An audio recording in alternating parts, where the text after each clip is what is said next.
Selamat pagi, Bapak Ibu semua. Shalom, selamat pagi semuanya. Shalom, selamat pagi Pak. Selamat pagi Pak. Dua ayat firman Tuhan dari Rut pasal 1 ayat 16 sampai 17. Bapak Ibu, saya mengajak kita untuk merenungkan konteks di balik ayat ini dan berkat Tuhan apa yang bisa kita dapatkan dalam hidup kita dari kedua ayat ini, ya. Nah, ayat ini seperti sebuah kovenant pernikahan, ya. Kalau Bapak Ibu pernah mengikuti kebaktian atau pernikahan, penangguhan nikah kudus, atau Bapak Ibu yang sudah berkeluarga dalam pemberkatan nikah, ada unsur-unsur ini diucapkan, ya. Satu Allah, satu bangsa, satu tempat bermalam, satu tempat kubur, hanya maut yang memisahkan, ya. Rut berkata kepada Naomi, ya Allah mula Allahku, bangsa mula bangsaku, di mana engkau bermalam, di situ jugalah aku bermalam, di mana engkau mati, aku pun mati di sana, dan di sanalah aku dikuburkan. Tidak ada yang dapat memisahkan selain daripada maut, ya. Ini sebuah pernyataan yang sungguh luar biasa, ya. Kalau kita melihat siapa Rut itu, kita bisa merenungkan luar biasa pernyataan dari Rut ini, ya. Nah, saya yakin Bapak Ibu sudah familiar ataupun cukup familiar dengan kisah ini, ya. Tapi ada satu pertanyaan, mengapa Rut mengucapkannya kepada Naomi, ya? Jika ini seperti sebuah kovenant pernikahan, maka apakah Rut mau menikah? Dia mau menikah lagi dengan siapa? Tidak mungkin dia menikah dengan Naomi, ya. Nah, mari kita lihat bersama-sama Bapak Ibu, ya. Nah, konteks bacaan kita, ya, menurut Rut pasal 1, kalau kita baca dari awal, kejadian ini terjadi pada zaman para hakim, ya. Pada zaman itu terjadi kelaparan di tanah Israel, ya. Elimelek, Naomi dan kedua anaknya, Mahlon dan Kilion, mereka orang-orang Efrata dari Bethlehem Yehuda, mereka pergi ke Moab dan tinggal di sana sebagai orang asing, ya. Kemudian Elimelek mati, Mahlon dan Kilion mengambil perempuan Moab, Orpa dan Rut, mereka tinggal di sana kurang lebih 10 tahun, kemudian Mahlon dan Kilion mati. Naomi dengan kedua menantunya berkemas untuk tinggalkan Moab. Dari daerah Moab, kenapa mereka mau tinggalkan Moab? Karena dari daerah Moab mereka mendengar bahwa Tuhan telah memperhatikan umatnya dan memberikan makanan kepada mereka. Di tengah jalan menuju tanah Yehuda, Naomi bilang kepada kedua menantunya, lebih baik kalian pulang ke rumah masing-masing. Karena tidak mungkin, ya, saya menikah lagi, saya sudah tua dan punya anak, dan kalaupun, ya, saya punya anak nanti, ya, kalian mau tunggu sampai umur berapa? Kalian sudah sangat tua, ya. Lalu Naomi mencium mereka, tapi Orpa dan Rut mendesak untuk tetap ikut dengan Naomi. Naomi balik mendesak, ya, lebih baik kalian pulang, gitu. Kemudian mereka menangis, Orpa menyerah, ya, dengan desakan Naomi, lalu Orpa mencium Naomi dan meminta diri, tetapi Rut tetap berpaut pada Naomi. Naomi kembali mendesak Rut untuk pulang ke negerinya seperti Orpa. Tapi Rut menjawab, ya, seperti yang kita baca tadi, ya. Itu jawaban Rut kepada Naomi setelah berbagai desakan dari Naomi. Bapak Ibu, saya ajak kita melihat nama-nama di balik cerita ini, dan ada yang menafsirkan bahwa nama-nama ini sengaja dibuat oleh penulisnya, ya. Tapi ya itu mungkin bisa-bisa saja mereka punya tafsiran, ya. Elimelek itu berarti Allah adalah raja. Melek dalam bahasa Ibrani artinya raja. El Elohim, ya. Elimelek, Allah adalah raja. Naomi itu berarti manisku. Rut berarti sahabat, ya, bagi perempuan, ya. Sebutan perempuan artinya sahabat. Mahlon artinya merana. Kilion artinya kelemahan. Orpa artinya memalingkan punggung atau menengok ke belakang. Bethlehem berarti rumah roti. Moab artinya dari bapak. Ya, kita tahu kisahnya, Moab itu adalah anak dari salah Lot, ya. Ketika anak perempuannya membuat Lot mabuk, lalu kawin, ya, dengan Lot dan melahirkan anak, salah satunya mereka sebut sebagai Moab. Nah, kalau kita lihat dari arti nama-nama ini, ya, kita bisa sedikit lihat apa yang terjadi, ya, di balik cerita dari nama-nama ini. Oke. Nah, sekarang saya ajak Bapak Ibu kita melihat satu peristiwa, mengapa di rumah roti Bethlehem ada kelaparan. Bukankah seharusnya disebut rumah roti berarti tidak akan ada kelaparan di situ, tapi justru Bethlehem terjadi kelaparan, ya, di rumah roti. Nah, ada dua alasan yang saya mau bagikan kepada Bapak Ibu di pagi hari ini. Yang pertama adalah karena dosa. Mengapa di Bethlehem rumah roti terjadi kelaparan? Satu, karena dosa. Menurut Rut 1 ayat 1 itu terjadi pada zaman hakim-hakim. Pada zaman hakim-hakim, kalau Bapak Ibu ikuti kisah hakim-hakim ya, di kitab hakim-hakim ada dua hal yang sangat menonjol pada masa itu. Yaitu satu, jikalau bangsa Israel berdosa, Tuhan akan menghukum mereka. Dan seringkali Tuhan memakai bangsa-bangsa asing, bangsa-bangsa kafir di sekitar mereka untuk menghajar umat pilihannya ini, yaitu Israel. Lalu setelah mereka ditindas, mereka menderita, mereka berseru-seru memanggil nama Tuhan, mereka bertobat, lalu Tuhan mengampuni. Setelah Tuhan mengampuni, memberkati mereka, menolong mereka, kembali mereka berdosa, kembali mereka dihukum, kembali mereka berseru pada Tuhan, kembali mereka bertobat, kembali Tuhan mengampuni dan memberkati. Itu siklus yang terjadi ya pada masa hakim-hakim. Yang kedua, pada masa hakim-hakim karena tidak ada raja, maka orang-orang Israel hidup sesuka hatinya. Menurut tulisan dari Hakim-Hakim 17 ayat 6, 18 ayat 1, 19 ayat 1 ya. Di situ sering tertulis demikian ya. Orang-orang hidup sesuka-sukanya karena tidak ada raja pada saat itu. Nah, disinilah kelaparan saat itu terjadi. Tuhan sedang menghukum umat pilihannya karena mereka berdosa kepada Tuhan. Nah, Elimelek yang tadi kita tahu artinya adalah Allah adalah raja, Melek ya, raja, El Elohim, Allah adalah raja. Nah, saat dia memutuskan untuk ke Moab, tidak disebutkan bahwa dia berdoa terlebih dahulu meminta petunjuk Tuhan atau pernyataan Tuhan. Ya, kita teringat kisah ini seperti Abram dan Sarai ke Mesir ya dalam Kejadian 12. Nah, dampaknya ya timbul masalah ya. Masalah menyusul setelah itu. Nah, yang kedua, kalau tadi yang pertama ya terjadi Tuhan sedang menghukum karena orang Israel berdosa.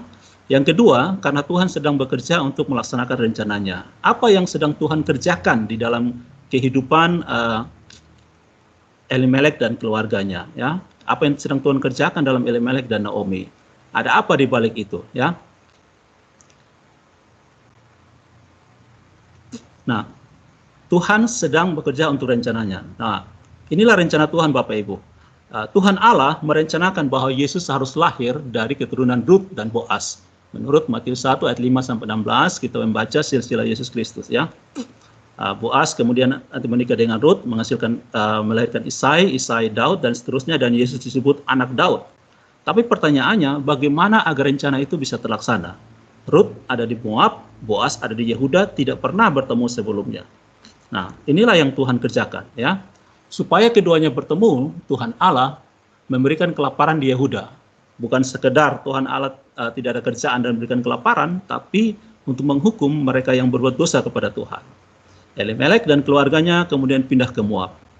Setelah di Moab, ya Mahlon dan Kilion tadi di awal di konteks bacaan dikasih beritahu bahwa mereka menikah dengan Orpa dan Rut, tapi kemudian setelah 10 tahun mereka mati.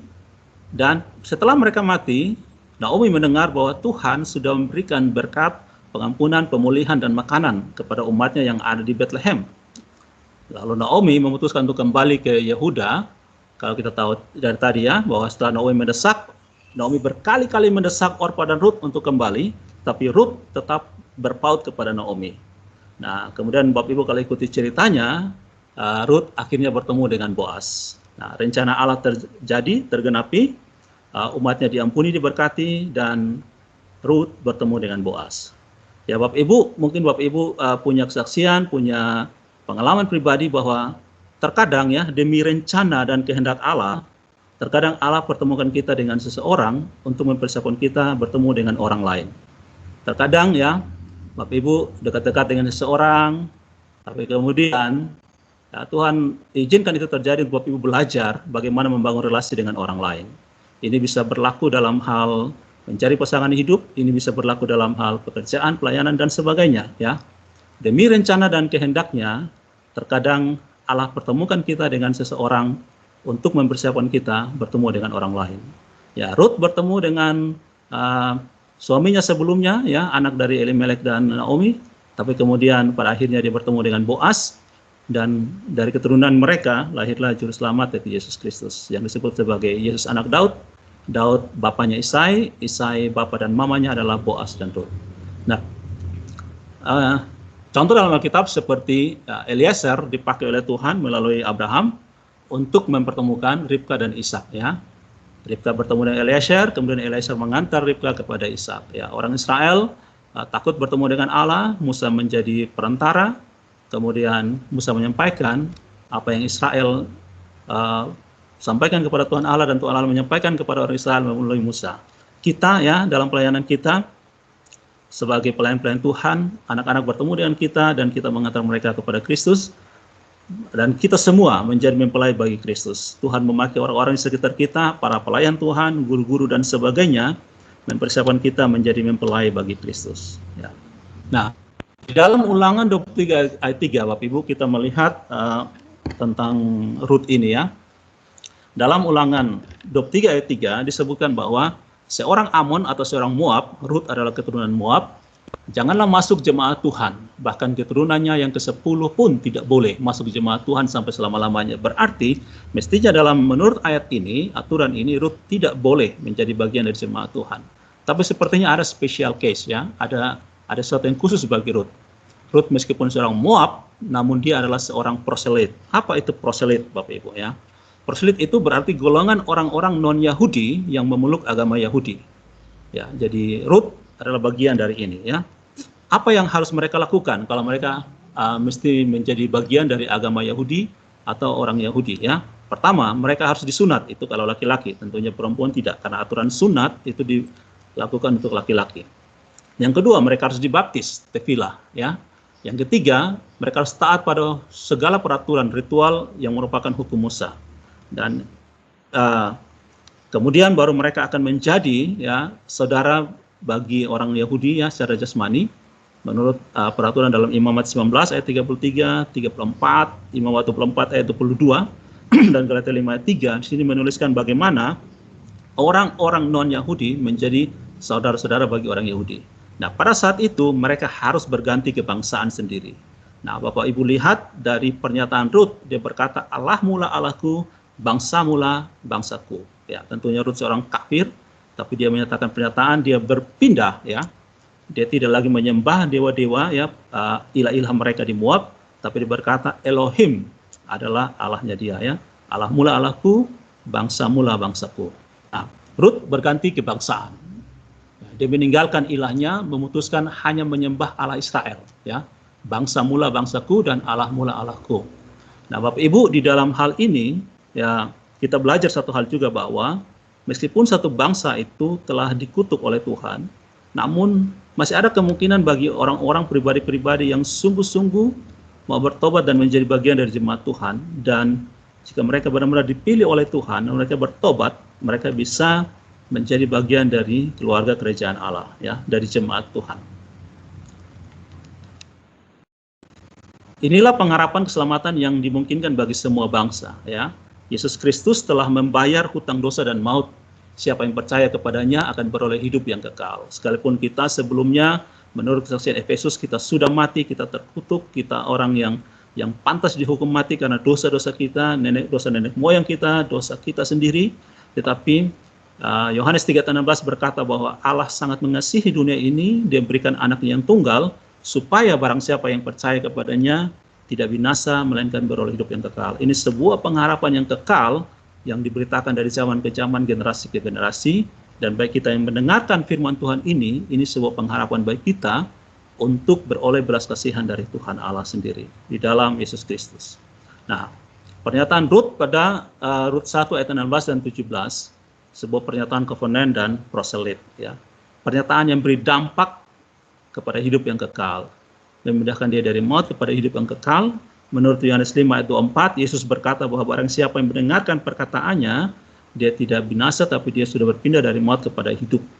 Menurut 1 Yohanes 3 ayat 14 berkata bahwa kalau kita mengasihi, maka kita mengasihi saudara kita, maka kita beroleh hidup. Ya, kita sudah berpindah dari maut kepada kehidupan. Nah, Bapak Ibu, pada akhirnya saya ajak kita untuk merenungkan bagian ini, ya.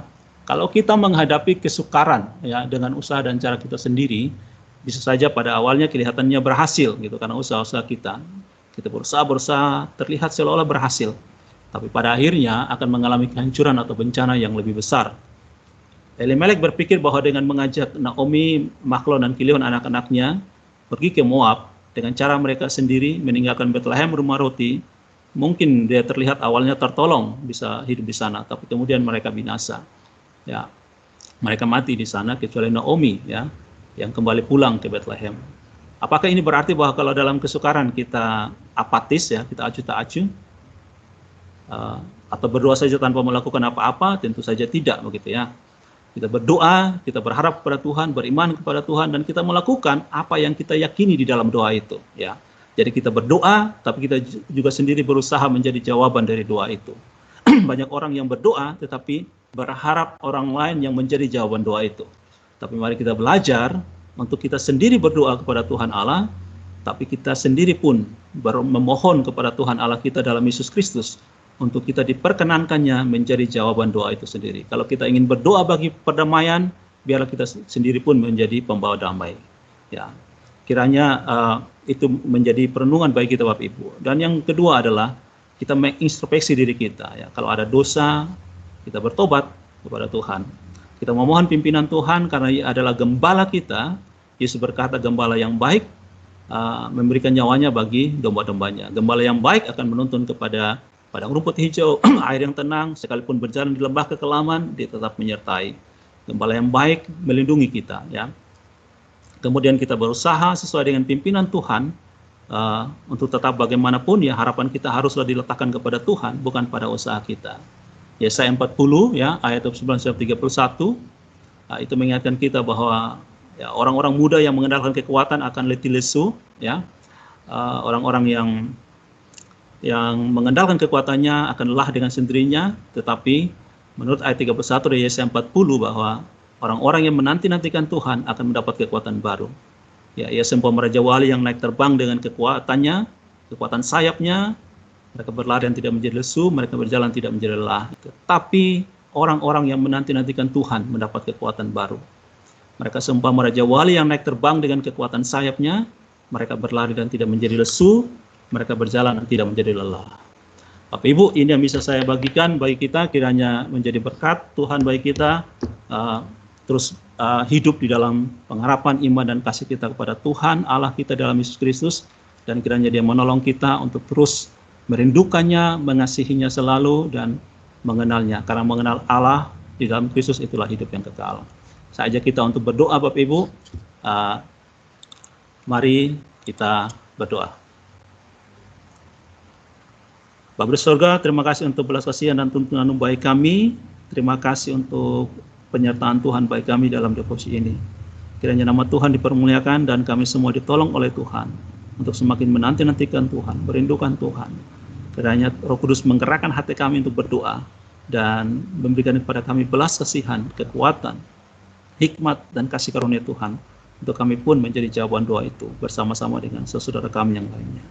Nama Tuhan dipermuliakan melalui apa yang kami kerjakan, pikirkan dan katakan di hari ini, dan kiranya kami dihidupkan oleh belas kasihan-Mu baik kami secara pribadi, keluarga kami, baik yang ada di Kota Kupang, di luar Kota Kupang, termasuk setiap mereka yang sedang mengalami pergumulan-pergumulan hidup, bahkan di dalam sukacita pun, Tuhan Allah kiranya hadir, supaya semuanya sempurna di hadapan-Mu, dan kami tertolong di dalam segala kesesakan kami, dan kami bersyukur memuliakan nama-Mu. Di dalam dan demi nama Tuhan Yesus, kami bersyukur dan berdoa kepada Bapa di surga. Amin.